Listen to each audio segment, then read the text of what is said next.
Fellas, I thought in lieu of recent events, it was appropriate to start this podcast off with a moment of silence for Sam Darnold's bank account. Oh my God, you are. Wow. What a cliffhanger that was. Oh, I didn't know where you were going. I was like, there's so many directions. I mean, so many Serious? That's never going to be the case. Okay. First off, let's do the moment of silence because he lost a mega yacht last night.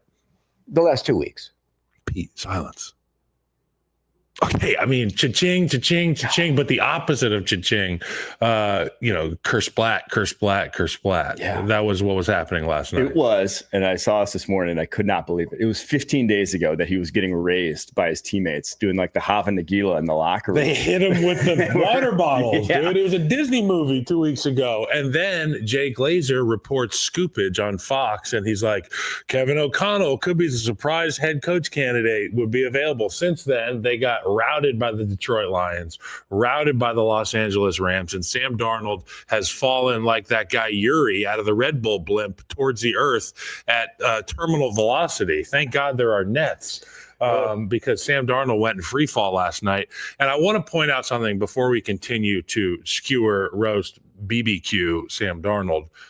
The offensive line, particularly the tackles, did not show up with the same bad intentions that the defensive edge rushers for the Los Angeles Rams did last night. Can we all agree there? Yeah, terrible. And from the very onset, we saw plays where both Cam Robinson and O'Neal were getting bull rushed into Sam Darnold's lap and buttocks.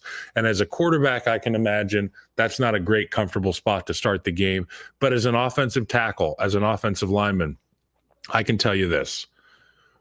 When the defensive lineman shows dominance with their power rush early, it is like getting a fastball blown by you as a batter in the first pitch of the game, like getting dunked on in the first 20 seconds of an NBA game.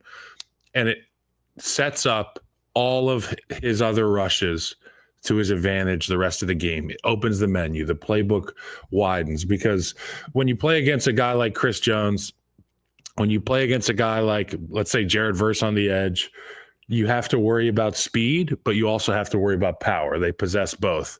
You set from a technical standpoint to your landmark to stop the power. You have your feet in the ground, and then you react to beat the speed.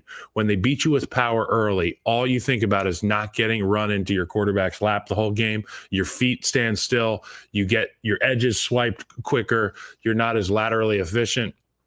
It is in your head the rest of the game. So I'll preface this convo with saying they got abused last night too. Just like Sam Darnold's bank account, just like the agent's returns on Sam Darnold's future contract, the tackles got bludgeoned.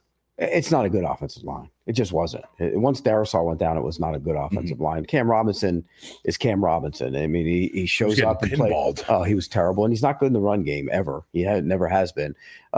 It's a problem. But it also goes back to the old adage. It's the same tried and true adage that have been around since I was a kid watching this game. You are what you are. Sam Darnold fooled everybody for a little while, but ultimately you are what you are. It's like the old Nick Foles greatest accident in the history of the NFL.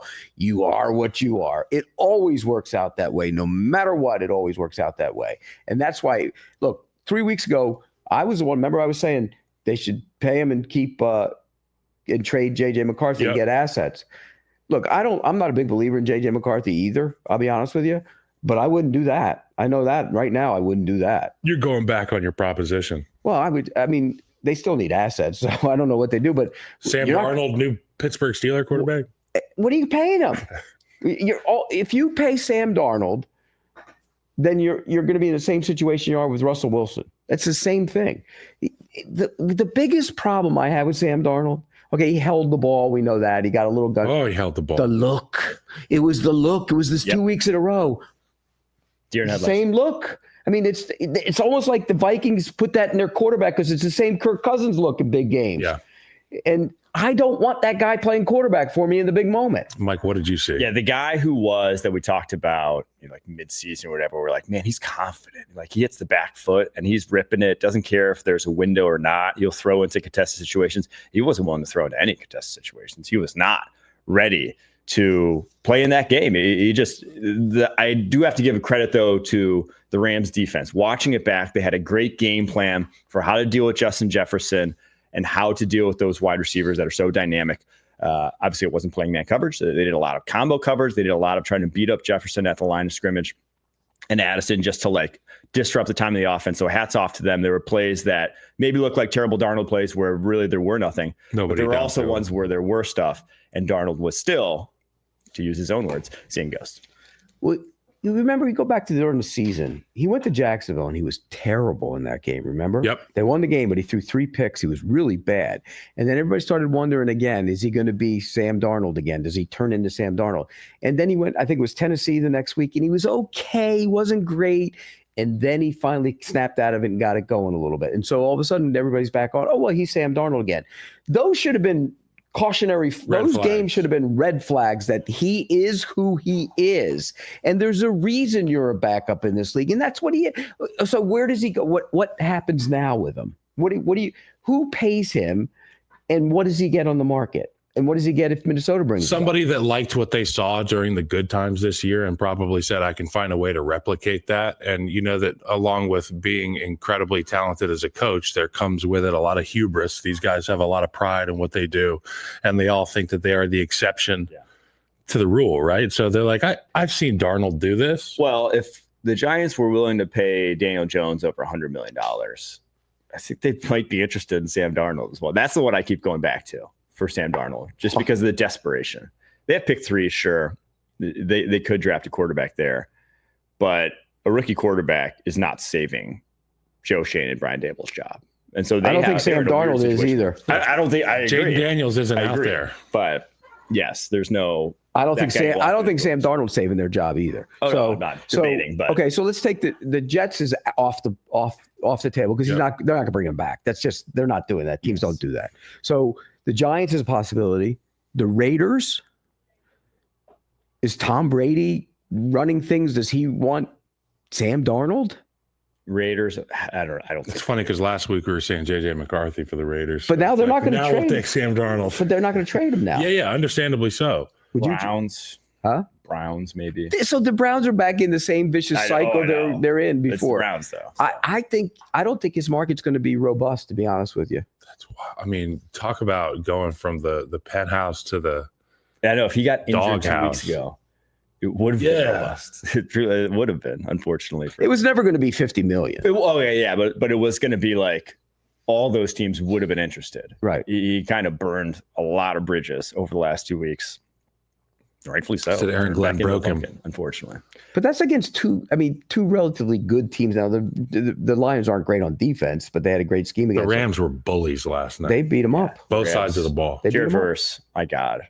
Just watch that guy play. That's how you want it. Let's talk about Matt Stafford answering the bell here.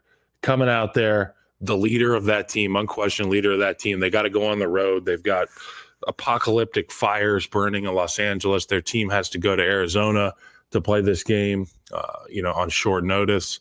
He gets pressured. His first dozen dropbacks. Mm-hmm. They pick it up. He is the guy that hits it on his back foot and gets rid of it.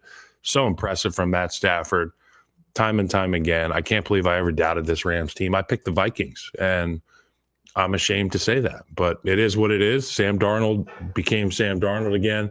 Kevin O'Connell got out-coached. He did. The Rams just were in a class of their own last night. Well, and again, I go Sean McVay. I mean, he came out and he said, you know what? I'm going to dictate to them. They're not dictating to me. Right off the bat, boom, shot in the middle of the field. I'm going to dictate to that defense. And we know they blitz on those early downs. I'm going to have the upper hand on them. And he did. We talked about it last week. This is a team that doesn't run very well. But he schemed them open. He got them open, and they did a great job with that. And then when they did run, they bust an explosive with Kyron Williams because you're come back, playing with your b-hole this tight on the second level. Usually that offense is predicated on run and then throw. Well, he did it differently. Backwards. He did it the other way. You know what I didn't realize until I looked this up last night? Chris Shula, so the Rams DC. Obviously, I knew he was Don Shula's grandson. I didn't realize he also played in college with Sean McVay. Yeah. That guy was always going to be... And talk about charmed life. You're Don Shula's grandson, and you play with Sean McVay. You're jumping from the great boat to another great boat. But Isn't he? He's David Shula's son too. Right? He's his son. Give us a history lesson on It's David Shula. Shula. He was a head coach back in the day, and not a very good one. What day? 80s, okay, 90s. Me and Mike are excused from that conversation. Yeah, he wasn't very good. And the other son was a head coach at Alabama, Mike Shula, and he's been in the league for years too. I think I know that name. Yeah, but David Shula was also a head coach in the NFL. I mean, so yeah, he has a job. But you know what? He's supposedly, and he showed it last night. But talk to people around the league. He's a really good coach. It's hard to argue with the results, truly, for the Rams this year and what. Akello Witherspoon. Yeah, where'd that come from?